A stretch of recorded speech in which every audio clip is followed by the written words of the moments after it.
I think Dracotail is actually very underrated in Genesys format. No deck is really able to keep up with Dracotail in the grind game. As such, even though there's plenty of limitations done to this deck on the points list, you still have a ton of starters, and you can kinda play this deck as a fusion pile, similar to how Branded has evolved over the years, but with the ability to play more non-engine, such as hand traps in the main deck. Let's jump into it.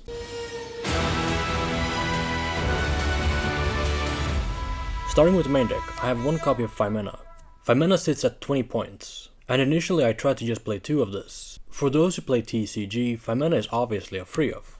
It's a card you want to draw in every single hand, because it allows you to go second, and just dodges random hand traps or whatever on your Yugiohs. So 5 mana is basically the best starter, extender, and just engine card in general. Just drawing it and fusing it away is good too.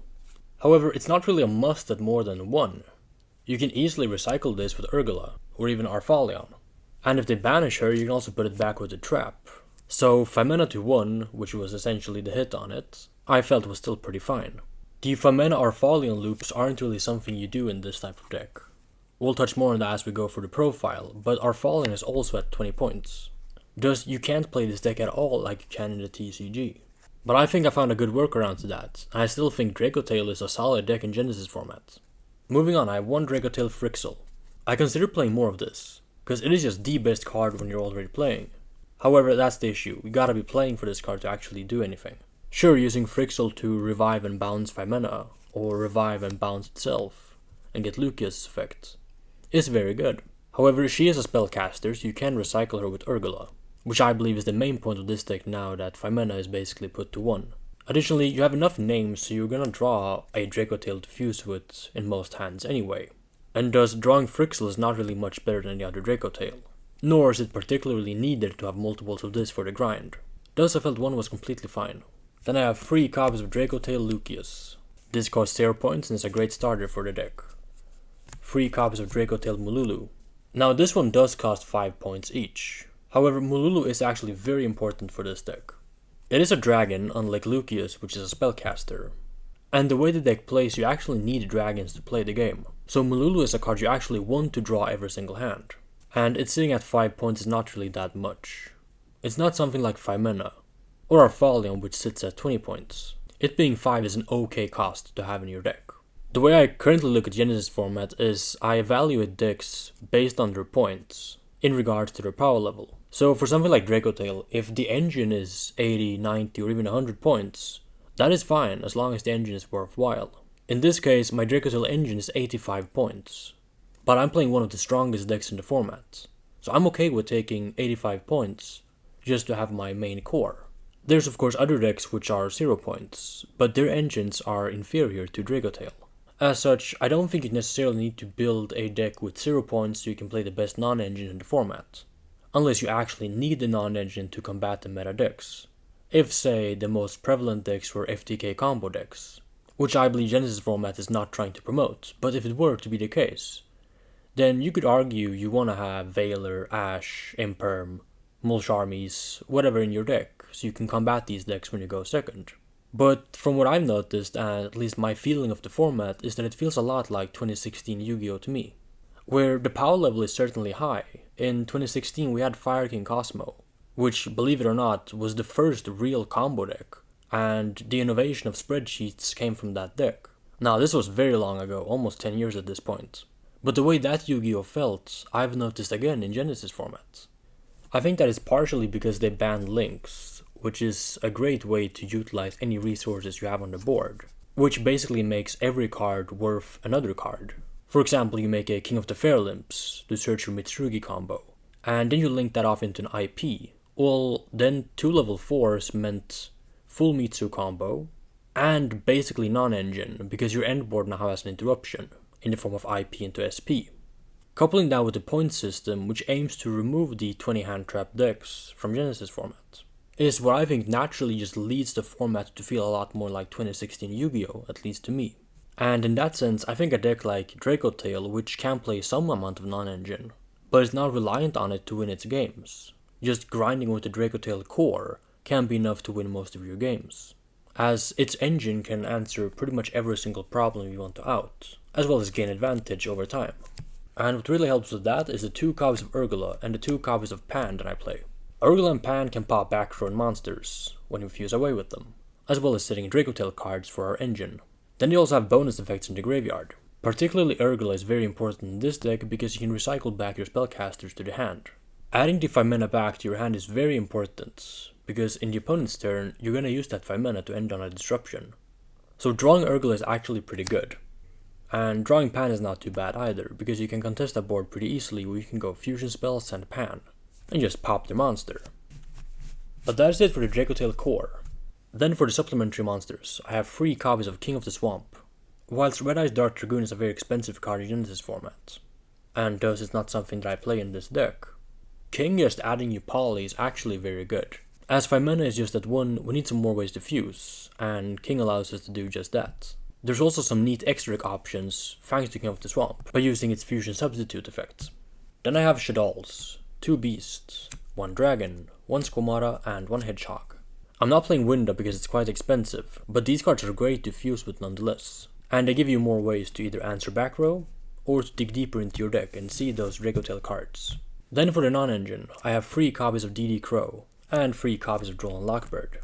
I'm main decking Droll because you can beat pretty much every single control deck in the format. The Dracotail engine grinds like no other, but you can kinda struggle against certain combo decks when you go second, when they're able to present a field that is just insurmountable. Thus I have these 6 hand traps in the main deck. And currently on Dueling Book Ladder there's a lot of Radiance Typhoon, so I wanted a good card in my main deck to beat that deck, and I'm also prepared post side. Then for the spells, I have 3 copies of Rahu Dracotail, thankfully costing 0 points, and 3 copies of Ketu Dracotail. Ketu does cost 10 points each, however that is completely fine for a searcher and a fusion spell in one.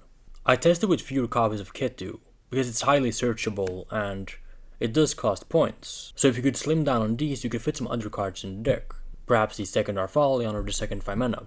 However, I think that Ketu is just so important that you can't slim down on it. That concession in your consistency will greatly impact your games when you go second.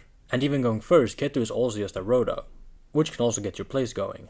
So whilst it is kind of a waste to activate the Ketu, because then you can't set it and activate it again, I think it's just way too important to actually have this card maxed out in your deck so you can actually draw it when you go second.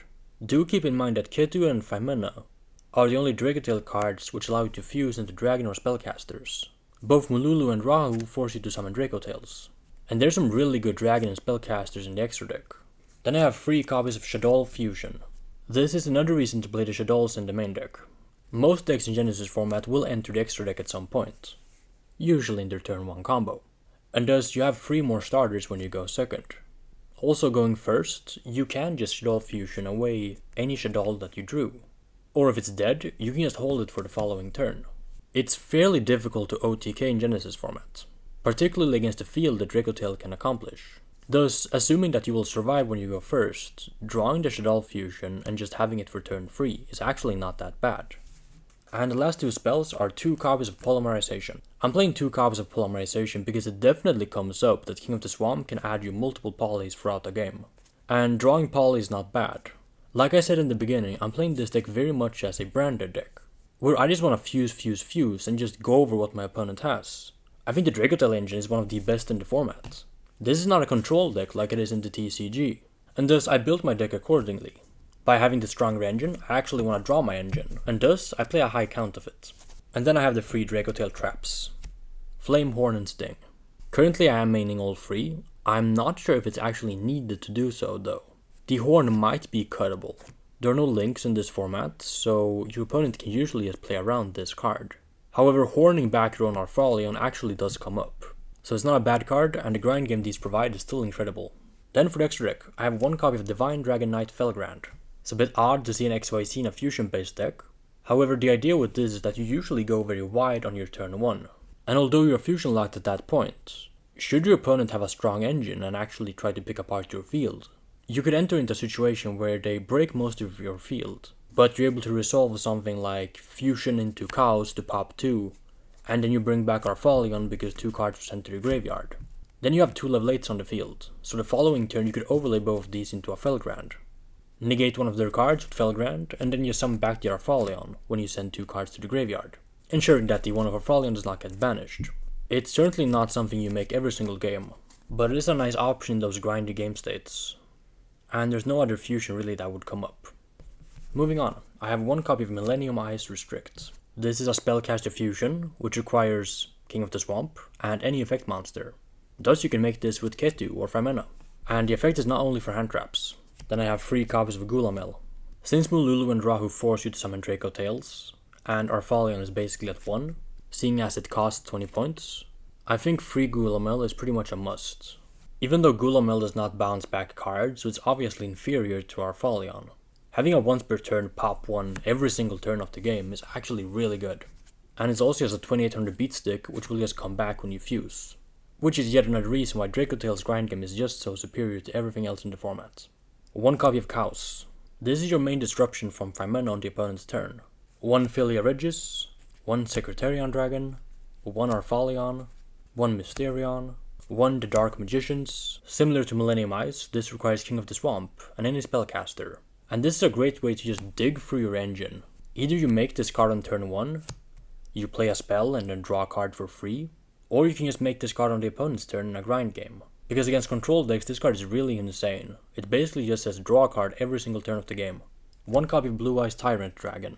This requires King of the Swamp and a dragon, and allows you to recycle some of your traps.